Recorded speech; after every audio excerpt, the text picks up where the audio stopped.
A paz do Senhor Jesus Cristo a todos os meus amados irmãos, aqueles a qual vão estar assistindo esse humilde vídeo, né?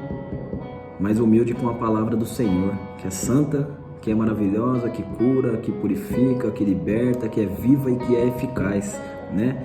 E hoje eu vou estar trazendo aqui para os meus irmãos o livro de João, né? A partir do seu capítulo número 2, do seu versículo número 1 ao 11, né?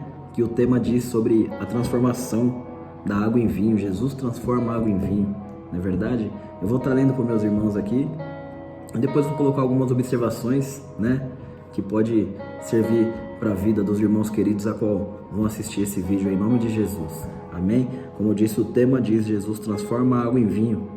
E diz assim: no terceiro dia houve um casamento em Canaã da Galileia e a mãe de Jesus estava ali. Jesus e os seus discípulos também foram convidados para o casamento. Tendo acabado o vinho, a mãe de Jesus lhe disse: eles não têm mais vinho. Mas Jesus lhe disse: mulher, que isto tem a ver comigo e contigo? Ainda não é chegada a minha hora. E ela disse aos que serviam: fazei tudo o que ele vos disser. Então ali estavam 6 talhas de pedra que os judeus usavam para purificações cerimoniais, e cada uma media de 2 a 3 almudes. Jesus lhe disse: enchei as talhas de água, e eles as encheram até a borda. Então determinou-lhes: tirai agora e levai ao encarregado da festa. E eles o fizeram.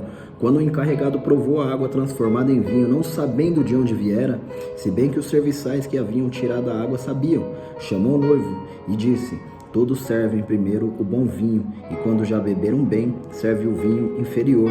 Tu, porém, guardaste o vinho bom até agora. Com este, Jesus deu início aos seus sinais em Canaã da Galileia, manifestou a sua glória e os seus discípulos creram nele. Amém, meus irmãos? Aqui essa palavra, né, no livro de João, do seu capítulo 2, João ele fala muito da trajetória de Cristo, sobre os seus milagres, sobre as suas maravilhas, a qual ele fez na terra, né? A gente que lembra que João ele era muito próximo de Jesus, ele tinha muita intimidade com o Senhor, né? Tanto que a gente lembra que o Senhor, quando ele foi para a cruz, João foi o único que acompanhou ele até o final e que não temeu a morte junto com ele, né? João foi o único, então era aquele que tinha muito mais intimidade, tanto que Jesus falou que ele não veria a morte, né? Até que o Filho do Homem voltasse, amém? Então a gente inicia como essa palavra, esse conto, esse primeiro feito, essa primeira maravilha, primeiro milagre de Jesus foi transformar água em vinho, né? Mas eu quero colocar como observação o quê? Jesus ele transformou água em vinho, mas o que eu quero observar? O primeiro milagre dele foi num ambiente familiar, um ambiente de casamento, onde noivos, onde um casal estava casando e lá estava tendo uma festa. Então a gente observa o que? A Bíblia vai dizer que a mãe de Jesus estava lá e Jesus e os seus discípulos também foram convidados, né? Então o que a gente consegue mais ou menos entender disso? Muita gente, eles acabam colocando muito em pauta a parte de Jesus ter transformado a água em vinho, mas eu coloco em pauta o ambiente onde Jesus fez o seu primeiro milagre, foi um ambiente familiar, não é verdade? Muitas vezes a gente mergulha numa relação, mergulha num casamento, sem conhecer direito a pessoa, porque se apaixonou, mas na verdade não amou, né? O Senhor fala que a coisa mais maravilhosa que existe é o amor, né? Isso veio no ministério de Jesus. O amor é a principal das suas virtudes, né? Então, muitas vezes a gente conhece a pessoa, acaba se apaixonando, mas não tem amor. Depois a gente vai conhecer a pessoa e a gente vê que não era muito bem aquilo que a gente desejava, que a gente queria, né? Mas com Jesus é diferente, não é verdade? Porque a gente lembra aqui na história que eles convidaram Jesus e os seus discípulos para o casamento, dizendo o quê? Eles convidaram Jesus para entrar na vida pessoal deles, para entrar na vida familiar deles, a qual estava iniciando. Então o que eu quero colocar em pauta e observação aí? Quando a gente for se juntar com alguém, for casar, que na verdade tem que casar, o crente ele casa, né? A gente precisa convidar Jesus para entrar, a gente precisa pedir autorização de Jesus, a gente precisa orar primeiro para saber se é isso mesmo que Jesus quer para as nossas vidas, não é verdade? A gente percebe o que? Muitas vezes a gente acaba entrando em conflitos com a nossa esposa, com os vossos maridos, por conta de teimosia, né? Então acaba isso gerando crises, né? Porque a gente quer fazer da nossa própria maneira e a gente acaba não convidando Jesus para entrar nas nossas vidas, para entrar no nosso casamento. Então esses conflitos, essas crises, elas jamais acabarão. Quando você inicia um casamento sem Jesus, ele vai continuar sem Jesus, mas quando está sem Jesus, ele está com o quê? Com o inimigo. E o inimigo, ele oferece tudo que existe de bom do mundo, do pecado na vida daquele casal, inclusive o adultério, inclusive a traição. Não é verdade? Acho que nos dias de hoje está sendo muito natural a traição, o adultério, tanto da parte do homem como da parte também da mulher. Mas isso é o quê? É o próprio diabo que está na vida, que está no casamento daquela pessoa, que acaba colocando coisas na cabeça das pessoas, que acaba mudando os pensamentos dela do dia a dia, porque na verdade um casamento, quando tem Jesus, quando Jesus é convidado, só tem maravilha, só tem prosperidade, a família cresce, a família prospera, só tem coisas maravilhosas, né? Mas a gente consegue ver o quê?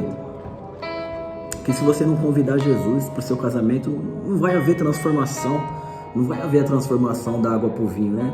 Jesus muitas vezes ele quer transformar nossas vidas, ele quer transformar o nosso casamento, ele quer transformar a nossa família, assim como ele fez da água para o vinho. O que a gente consegue também entender? O vinho, o significado do vinho na cultura judaica, na cultura hebraica, é alegria. O vinho significa alegria. Então o que a gente consegue lembrar? O vinho, ele acabou, né? E o vinho, ele traz alegria para as festas dos judeus, né? Quando o vinho acaba, o que acontece? O que aconteceria naquela festa? O casal, que era o dono da festa, que estava dando a festa, eles seriam envergonhados. Eles passariam vergonha por ter deixado acabar o vinho. Mas tem uma coisa, eles haviam convidado Jesus. Quando você convida Jesus, não adianta, jamais Jesus vai deixar você ser envergonhado, o Senhor vai te envergonhar, nunca Ele vai te deixar passar vexame algum, jamais, porque Ele está presente no ambiente familiar, né? Os seus problemas, eles se resolvem fácil, né? Os seus vexames são evitados quando Jesus está junto, né? Porque o ambiente dele, o ambiente escolhido por Ele para iniciar o seu ministério na terra foi um ambiente familiar. Então o que a gente consegue tirar disso? Que Jesus tem um propósito com o homem. Jesus, qual que é o propósito principal de Deus e Jesus com o homem? É a família, não é verdade? Jesus quer falar da família. Quando a mãe dele disse para ele: filho, acabou o vinho, ele fala assim: mulher, o que tem eu e você com isso? Jesus queria dizer o quê?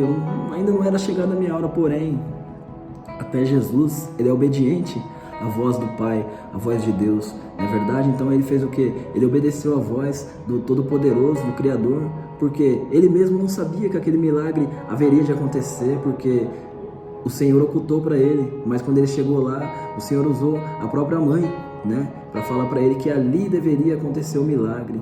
Então a gente vê o que? Jesus, sendo Deus, ele poderia ter falado que não é verdade? Ele poderia não ter obedecido a sua mãe, mas a gente vê a parte do que? Da obediência, não é verdade? Jesus tinha poder para parar o sol, ele tem poder para parar o sol, para parar a lua, para fazer o que ele quisesse, para abrir o mar, para fazer o que ele quisesse para ser o primeiro milagre, para ser muito mais impactante.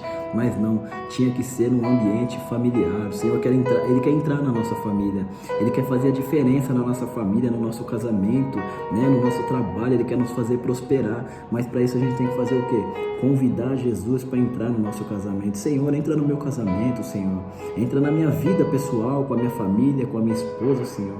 Não me deixe pecar, não me deixe cair em pecado, não me deixe, Senhor, adulterar contra a minha esposa, porque o inimigo, ele conhece todos os nossos desejos, nossos pensamentos, ele sabe o que você deseja, ele sabe quais os pecados que você cometia, então ele vai trabalhar em cima daquilo, ele vai te oferecer o melhor. Muitas vezes ele coloca até uma mulher, uma pombagira lá na sua vida para destruir o seu casamento. E ele coloca lá na sua vida, mas depois ele vai lá e mostra para sua esposa, porque é assim que ele faz. Ele ajuda a fazer, mas ele não ajuda a esconder, não é verdade? Mas porém, quando você não convida Jesus, porque quando você convida Jesus, irmão, não tem maravilha melhor. O seu casamento, ele fica maravilhoso, ele fica gostoso de se viver. A família é uma coisa muito maravilhosa. Foi Deus quem fez, Ele falou lá desde o início, né?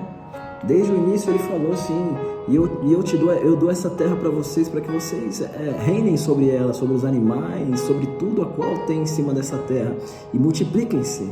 Quando o Senhor fala multiplique-se, ele fala o quê? Da família, para que a gente constitua família. Então, desde o início ele vem falando da família. A gente lembra lá de Noé, Quando o Senhor mandou, né, aquela água toda que cobriu a face da terra, Noé anunciou durante 120 anos, ninguém acreditou. Quando a água veio, o que acontece? Só a família dele foi salva. Então, sempre tem a família. Então o Senhor sempre preza pela família, porque a família é uma coisa que traz o que? A salvação. Porque quando a família ela está em concordância com Deus, tudo dá certo. Tudo dá certo, é maravilhoso. Então, lembre de uma coisa, tá pensando em casar, tá pensando em renovar o seu casamento com a sua esposa, porque muitas vezes a gente enfraquece, quando a gente está no mundo, a gente enfraquece mesmo, não é verdade? Renova seu casamento, mas convida Jesus para entrar, porque Ele faz maravilhas, Ele faz ficar melhor, Ele faz ter conquistas, Ele faz ter prosperidade, Ele faz a transformação. É isso que fala que Jesus transforma a água em vinho. O Senhor quer transformar o casamento de pessoas aqui, da água para o vinho, do bom para o melhor, assim que a Bíblia fala, porque Ele fala quando o mestre Sala experimentou, Ele fala para o casal de noivo, que estranho, pois em todas as festas que nós costumamos ir, né, a gente primeiro bebe o vinho bom e depois que todo mundo já está meio embriagado, é servido o vinho ruim, né, porque a pessoa já não está sentindo mais gosto. É assim, quem bebe sabe que é desse jeito, a pessoa serve o melhor, depois ela começa a servir aquela coisinha mais ou menos, você já está meio embriagado, você não sente nada. Porém, o vinho a qual o Senhor fez é um vinho sem álcool, né, é um vinho só de suco de uva, é um vinho próspero, é um vinho abençoado, não tem álcool nenhum.